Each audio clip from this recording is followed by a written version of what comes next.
Welcome to the Lowdown Podcast, the show where we dive deep into the topics that directly impact the evolving originator.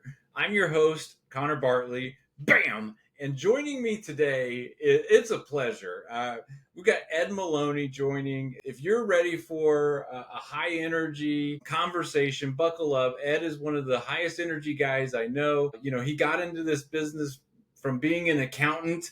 You may have seen him as a horse whisperer on Facebook and just an all-around genuine good guy. I'm excited to have you here today, Ed, to have this conversation because I know you'll just share a lot of really valuable insights to the originator out there that's really trying to figure this business out. But first and foremost, man, thank you for joining today.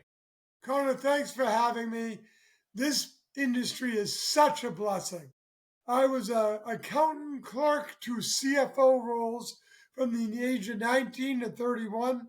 31, I had a bleeding ulcer as a CFO, and my wife looked at me and goes, "What are you going to do?"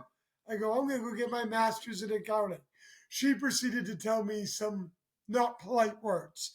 She said I would be very good in sales. We looked at accounting software, very boring people. We looked at real estate and said, we looked at mortgages. And it was 2003 when nobody was licensed and it was the wild, wild west.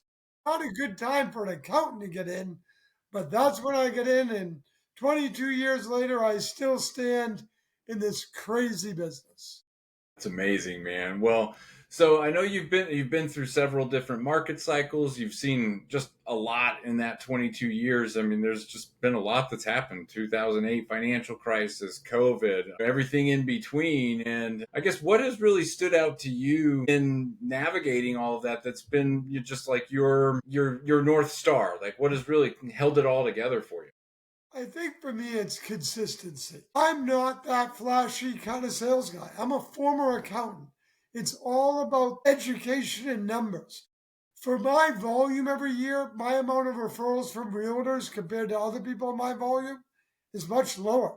Most of my clients come from accountants, divorce attorneys, past clients, the baseball field. I do this crazy, crazy video series that happened during COVID. My wife and daughter have two horses. And one day a friend said, "You're a farmer, Ed." Next thing you know, I'm wearing my farmer hat, smoking my cigars, drinking low carb beer because I'm a type 2 diabetic, and talking to horses about mortgages. That grew to giving away Yetis, but we call them Eddies. And they've got a Farmer Ed logo on them. When I Okay. do a contest, we get up to any minimum 120 people, maximum 400. I had somebody one day offer me $400 for a Yeti. I said, no, no, no. The only way to get it is to win. I do them now every 2 months or so. And I asked some people that did their closings with me during COVID, I said, why me? You're 45 years old. You've been divorced. You've done mortgages with other people. I don't remember my old mortgage person. You were funny as all hell. And then you actually know what you're doing because then you posted 180 or whatever Google reviews, 400 or 300 Zillow reviews. How have I done it and stayed 22 years? I love the industry. Love it. Was I a social media guy in the beginning? No way. That was scary. Now you just wing it. That's it. Yeah. Well, and you always have struck me, and just for the audience, like Ed and I have talked before, this isn't our first conversation, but you've always struck me as someone who really is just loves people. You are always very complimentary and generous with your time and what you say and just your expertise. And, I think that plays out really well too. And when you're authentic about that, people notice. But that I one love one what thing you that said about authentic because I think in our industry, our biggest problem in social media, Connor, is people are not authentic.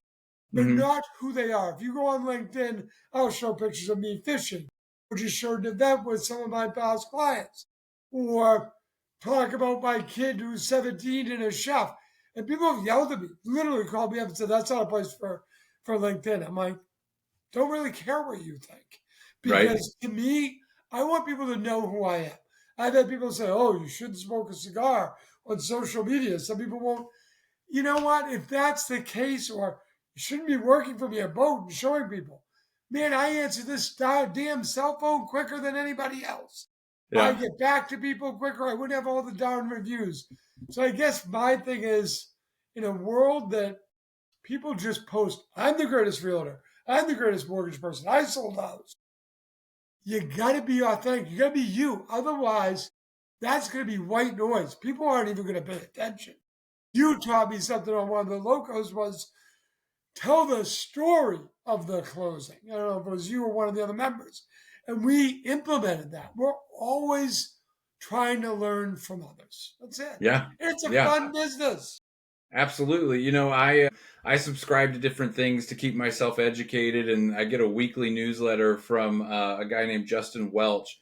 He's one of the top, influencers on LinkedIn, not in the mortgage industry at all, but one of the what he wrote in that newsletter kind of ties into this, which was, the posts that he has had the most business from, not necessarily the most viral or the most looked at or the most liked, but the ones that have generated have been the ones about the struggle that he had, how he overcame that struggle, what was the story there. And he can still track back sales that go to, those posts that were from 6 7 years ago, but they told something that really hits people at a deeper level than just, I'm a success, or I can do this for you. And so it's really something that stuck out to people and built trust. I love that because when you obtain a client, we're talking about obtaining through the social media, but the most important thing is once you obtain them, have you made them a raving fan of Ritz Carlton? Have you developed a deeper relationship? Are you tied to them on LinkedIn and Facebook? Are you trying to bring them value over the years? When you said one of the things that's helped me is every client gets a birthday and anniversary call. People are like, are you nuts, Ed? Just in the last 6 years, you've done 1,000 loans. That could be 1,800 people. Yes, every morning I come in and make birthday and anniversary calls. People are like, that's crazy. No, because those people refer me their kids, or those people refer me other people. You hit it. I'm a people person. I do not want to chase people that do not want to do business with me. This is not being mean to the realtor community. I think the realtor community is a wonderful community. I love you all. But 10, 15 years ago, the community, in my opinion, was more worried about making sure the deal got closed. Now they're worried about, I don't want to upset the client. So they're Mm, less likely to push one mortgage person over another. If you are an originator, you better start thinking about getting to the client first. Look at all these big companies buying different engines and this, that. If your clients don't remember you, somebody else is selling them. So that's been one of my big pieces. Majority of my business isn't the past clients' business now, it's them referring me to other right. people. Well, and I love that point. It really reminds me of something that I've been reading recently about just the concept of controlling the door, right? Like you control the door, who gets in, who gets out, and really being selective about who you work with and who you surround yourself with. And I think that's a really great call out there, just to be, mindful of the kind of work that people are going to want to do or ask of you before you start entering into the relationship, and getting pulled in directions that maybe don't serve the interest or align with your values. So Right.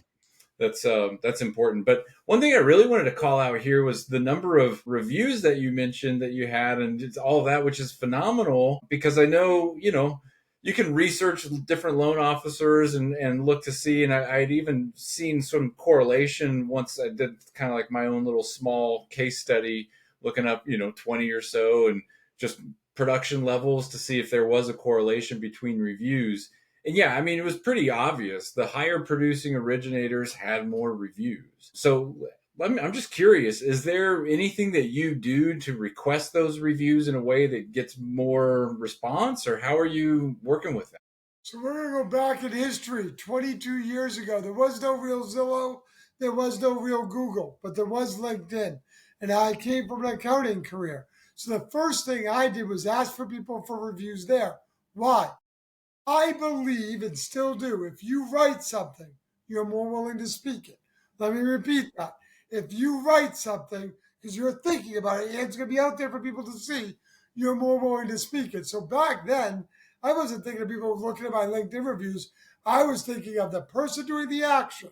If I could get them to do it, then to go from there. So that started there. And then as business changed and the world changed and more social media, I'm like, okay. Again, when I started my business, I had it all over the state of Mass from day one.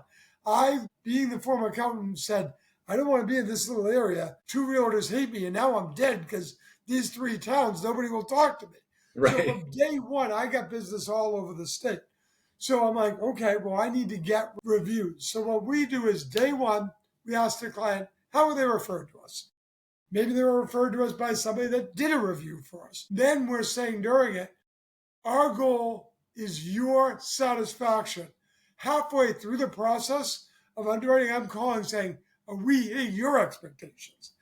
Because, Connor, we set expectations for them. They got to go get homeowners insurance. They got to answer disclosures. I ask them what theirs are of us. And then halfway through, I say, are we hitting them? We used to ask for the review at closing. I now ask for a mortgage commitment. Why? It's an exciting time. We're happy. We got a commitment. At closing, we're like, oh my God, I got to move. Oh my God, where's my dog? Oh my God, the bed doesn't fit in the house. The last thing they want to do is a review that. And then when you ask them, no offense, you could be annoying them.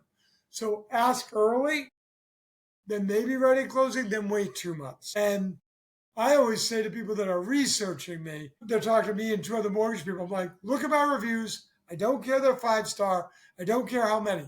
Read what they say.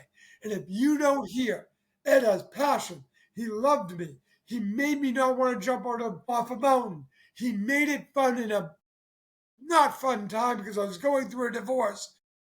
If you can't read that, that's not important to you, then I'm probably not your provider. And I've won more deals because that is written. And then you take that and you put that on your Google page. And then you use that in Facebook groups in your area. And then you have friends share it. We're in a Right. time that if you're not doing social media, guys, I'm 53. People say to me, when are you going to retire? I go, not before 70. I've been married 28 years. I'd like to keep married. If I was home every day, oh, my poor wife. And this is energized Ed. Boom, boom. Yeah. Well, so, I mean, listen, it sounds like you've got a great business now, but I know there was growth that came before that. So what really used to frustrate you as an originator? What were the things that just used to tie you up in knots and make you wonder, like, should I even be doing? From 2003 to 2011. So first, I get in 03. Never been in sales in my life. Business picks up a bit. Me and my wife make the smart decision to build a house in our hometown. What a dummy I was. Because business is going good, calling accountants. I'm doing decent, nothing huge. We'd saved a lot of money. Thank God we did. And then 2007 comes and the bottom falls out. Then 2008 through 11 is tough. So, originally, what would I do in hindsight? I probably would have called on more realtors back then, 1. 2, I wouldn't have taken every deal. I wouldn't have, if I'm talking to a new originator, don't take every deal. Don't. And don't work with every realtor because you got to find out where your time's invested. Find out who trusts you. So what worked for me was calling every accountant I knew because I already had the trust factor.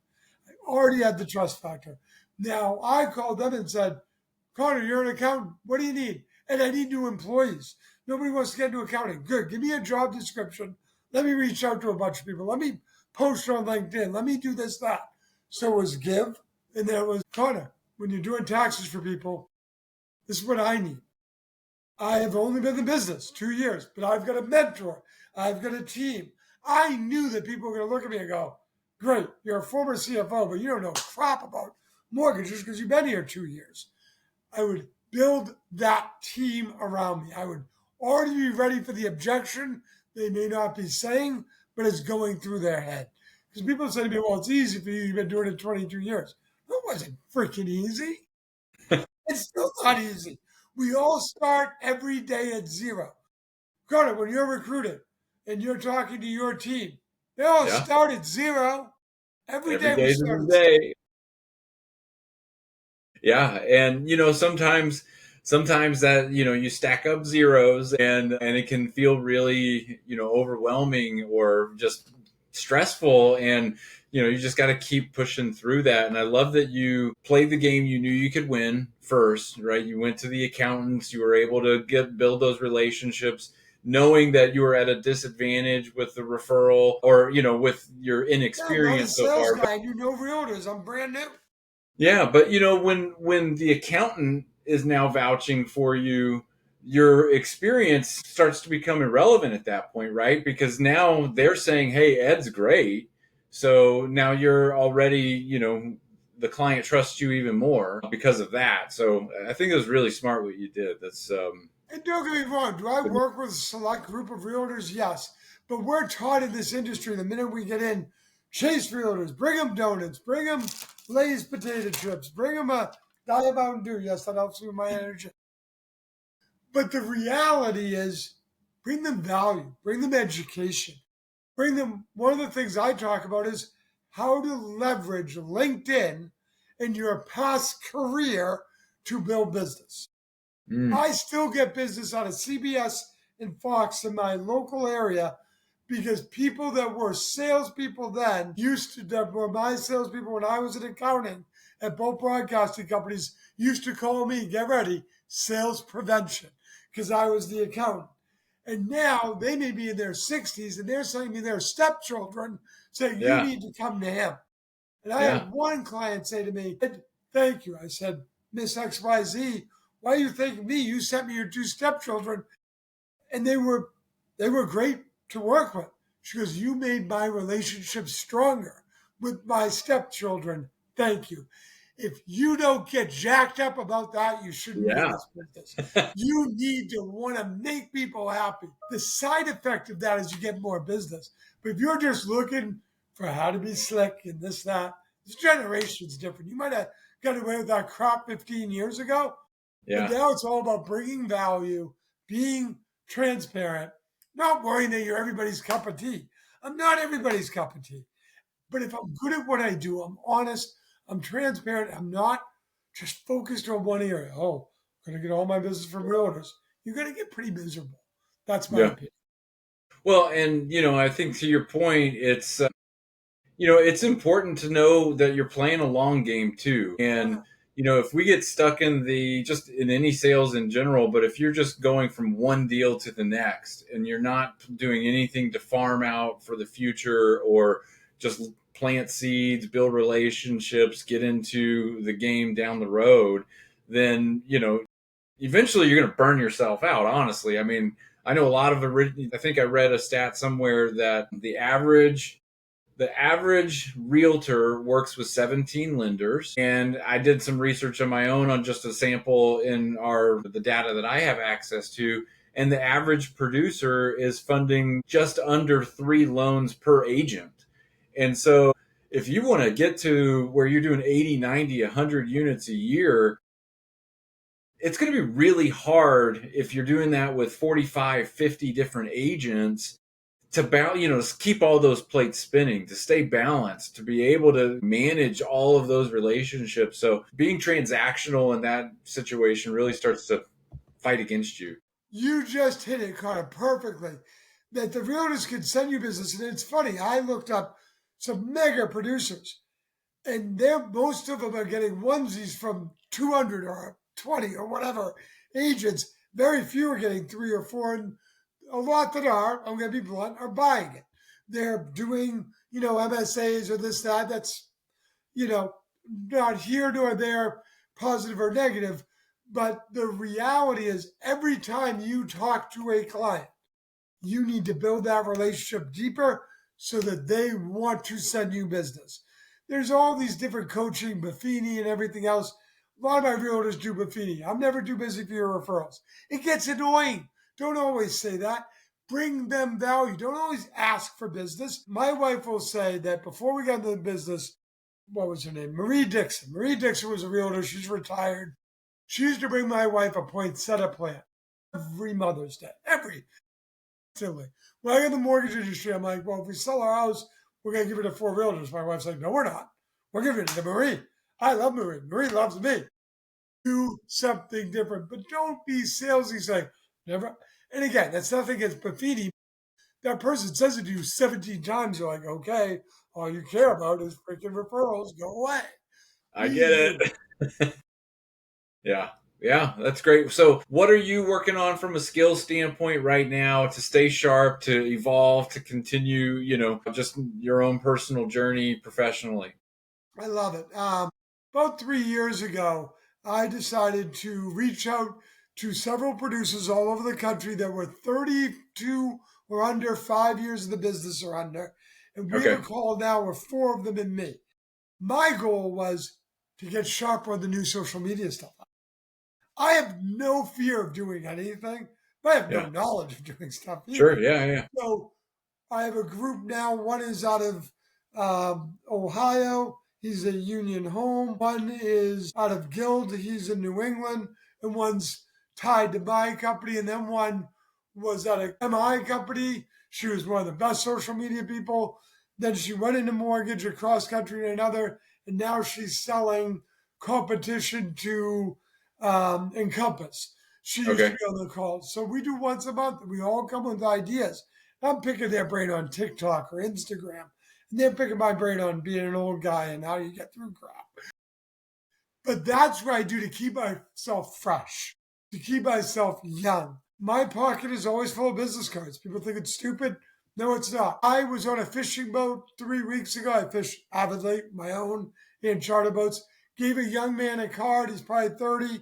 Him and his girlfriend did their first time buyer education planning meeting with me today. They went over what their credit is, what they have to do, what their assets are, what they have to do, how their income's unique. In 18 months, they plan on buying. I think they'll be more than ready in 12. They get off the call, and their answer was this: Ed, before talking to you, we didn't think we had a prayer because of XYZ. Now we've got a plan. It all came from giving my damn business card on a fishing boat with 18 people because I have no fear. Yeah, that's amazing, man. I love that. And I've always appreciated how openly you are, or how open you are to collaboration and to joining these other conversations that are happening in the industry, and speaking up and wanting to ask questions and everything like that. Like, from the outside looking in, if we didn't know each other personally and I just was observing you on social media, I would say, hey, there's a guy who's really interested in this business and is not afraid to ask the questions and to, reach out to folks. And I really respect that, because, I mean, if you're just standing still waiting for things to happen, you can get what you want or you can take what you get, right? And I love that you're a get what you want kind of guy. So I really appreciate that. How has collaborate? So you've got your social media group, but how has collaboration played a role in your just career as a whole? Well, a couple of things. Talking to other professionals in other roles to learn different sales skills. Helping others, be it you're in a BNI or a chamber of commerce, or just reaching out to your past clients and saying, hey, you're an electrician, you're a plumber, do you want more business? Yes, I do. Will you return calls if I refer you clients? Yes, I will. And being able to go to my clients, so I become, for no better word, the yellow pages for them. We just did a big boat trip this week of a gratitude trip. It had past clients, it had realtors that have worked with me, realtors that haven't. It had financial advisors, accountants. And one of the big messages I heard from people is, I go to Ed if I don't know where to go. Because if he's going to give me a name, I know he's going to have vetted it and not just do it because they're in a group together. Because I used to say, when I was in networking groups, I can make myself look like an idiot without your help. So if I'm going to refer you, you better make me look like gold. So that's, I've been on your group and I love it because people are honest. Connor gets on every time and says, we are not here to recruit. We are here to do this. I love what you brought up too. People say to me, why do you challenge some of the big wigs on LinkedIn? Because I am a loan officer. I am not a national manager. I am not a recruiter. I am not a local manager. I'm none of that crap. So I will challenge when somebody posts, well, we're per this or the numbers are this or that. I'm like, show me. Why do you say this? Oh, and a few of them I am pissed off. And I'm okay with it because at the end of the day, why do I do it? because I love the industry. I don't want people to fall for the shiny coin. I've always said, as far as an industry, look in the mirror before you make a move. Before you make a move, look in the mirror. Have you made your calls? Have you done your stuff? Right. If you look in the mirror and go, I haven't, is the move going to help you? Maybe it is, because maybe on top of it, you're just stagnant where you are. Maybe it's a bad marriage and you got to get out. I get it. But if you think that shiny coin's going to change everything, Right. it isn't. And that's Right. why we see, no offense to lower producers, I don't know the exact number, call it 20 transactions a year, under 5 million, whatever the number is, jump more than the people in the middle or higher. Is that Sure. fair, Connor? I think that is fair. And I think, the conversations are different, at different levels and at different points in people's career. And, there's always a season for change for some people that, to your point, maybe a change of scenery is what needs to be done to get some new rejuvenation or inspiration. But everyone's different, and that's one of the things I enjoy about recruiting is that you identify really quickly that there is no same journey out there. So, and recruiting is so nuanced when it comes to what's happening at the company, what the relationships are like with leadership or the other departments. Are they satisfied with the production? Do they have the product they need? How are things at home? How are things going? Do they have a financial need that, now has them suddenly more interested in doing more volume or things like that? And so there's just so many different things and a lot that you Or do never they even need really support in uncover. the team, like you keep bringing up on all your posts of, hey, a lot of places aren't giving the support. So there's a lot of reasons.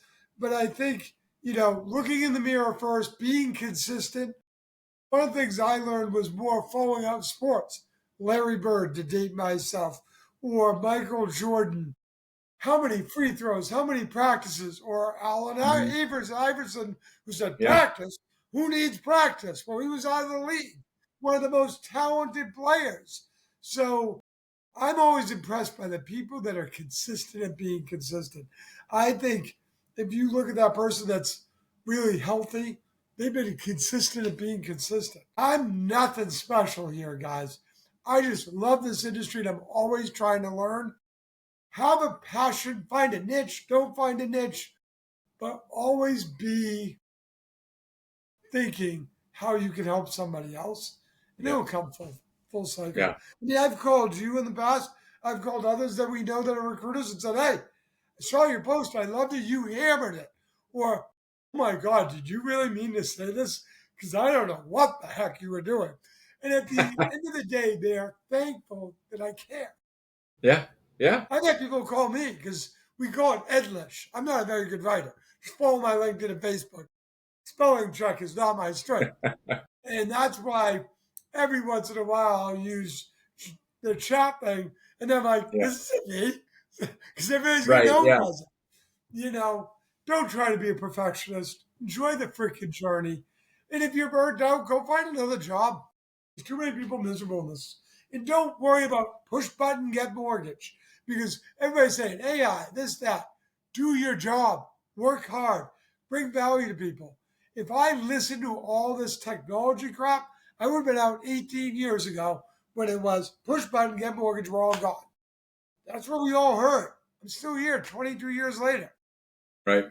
Yeah, absolutely. Well, hey, with that, I think that's a great place to end. I just want to say thanks for joining the conversation today, Ed, being a part of this. I know the people listening will really appreciate what you have to say. And, I'm glad to call you a friend in this business and look forward to more interaction with you in the future. But thanks for joining the lowdown today. I appreciate you having me. Thank you. I feel honored. I wish everybody some fun fishing and sun and enjoyment in your life. Bye bye now.